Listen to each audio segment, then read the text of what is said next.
ওই নিচটার যাইতাম, ঠিক আছে, মানে এদিক দিয়া উইটা এদিক দিয়া গুইরা ওই বাগানের উপরটা দিয়া মানে ওই জায়গাটা যাইতাম।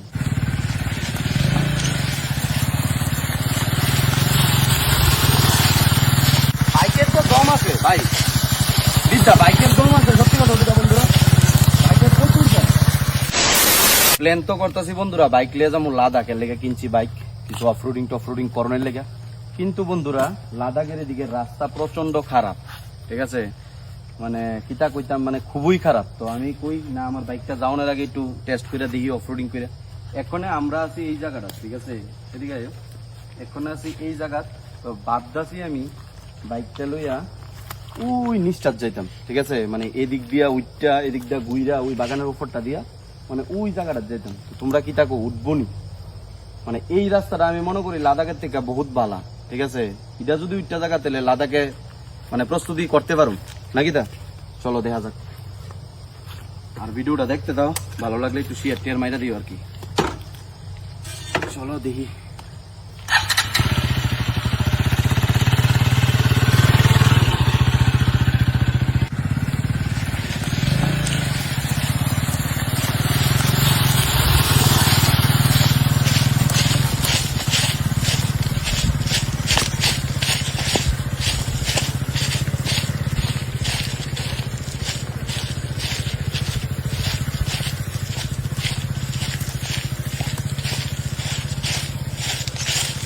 রাস্তা থেকে ওই জায়গার যে সময় আসলাম, এদিকে দেখো, এই জায়গার যে সময় আসলাম ওই রাস্তা ওই যে বাইকটা দেওয়া যেতেছে, এই জায়গার যে সময় আসলাম এই জায়গাটারে মানে ওই জায়গার থেকে দেখা গেছে মানে স্লোপটা কম, ঠিক আছে, ভিডিওর মধ্যে বহুত স্লোপটা কম দেওয়া যাইতেছে। এদিকে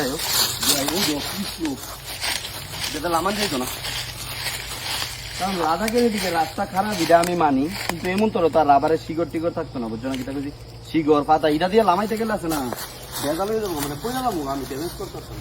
রাবারের পাতা দেহ ব্রেক ধরলে আছে না, মানে উল্টায় চুল্টায় বাইক সাইকেলে পুরা ভাঙ্গা ভিঙ্গা দিয়ে সব ফুল।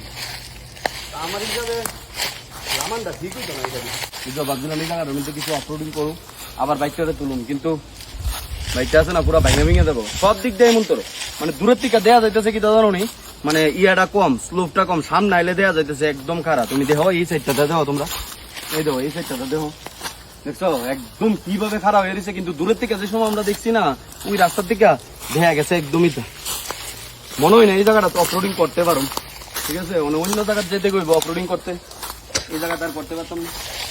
চলো দেখা যাক বন্ধুরা আর কোন জায়গার মধ্যে গিয়ে করতে পারি। চলো দূরের থেকে দেখছি কেমন তোর কাছে দিয়ে একদম এমন তোর এই জায়গার মধ্যে অফরোডিং করতে গেলে বাইক পুরো ঘুরে হয়ে যাবো, মনে হয় না এই জায়গা করবি যাবে। চলো দেখি অন্য জায়গার মধ্যে গিয়ে করতে ধরতে পারিনি। আর তোমার কাছে যদি এমন তোর কোনো ইয়ে থাকে, মানে করণের জায়গা যদি থাকে, তাহলে অবশ্যই তোমরা আমরা জানাই আর কি। নর্মাল যদি রাস্তার রাস্তা ভাঙা ভাঙা একটু পিছলা মানে স্লিপিং ঠিক আছে।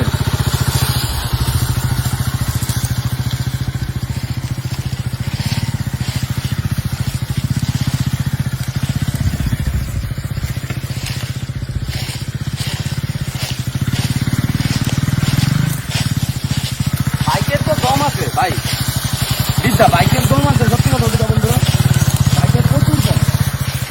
যা আমি কিনছি এর লিখে না, যারা তোমরা কেটিএম চালাও বাইক তোমরা অবশ্যই জানো বাইকের দম আছে। কিন্তু এই জায়গাটার মধ্যে আমি লামাইতে গেলে আছে না কইরা যাবো, ব্যালেন্স করতে না, দেখছো না বাতা মানে পুরো স্লিপ হয়েছে, ব্রেক দলে স্লিপ কাইটা গিয়া উল্টায় পড়তে হইব, উল্টায় পড়লে এটা বাইকের যে ওজন আমি বর্ত হয়ে যাবো মনে হয়। তো চলো দেখা যাক অন্য জায়গাতে গিয়ে অফরোডিং করতে পারিনি। আর এই ভিডিওটা যদি ভালো লাগে ভিডিওটা একটু লাইক কমেন্ট করে একটু শেয়ার টেয়ার করে আর কি, যদি ভালো লাগে আর কি, ঠিক আছে। তো চলো কোন জায়গাতে গিয়ে অফরোডিং করতে পারি ওইটা থাকবো নেক্সট ভিডিওর মধ্যে।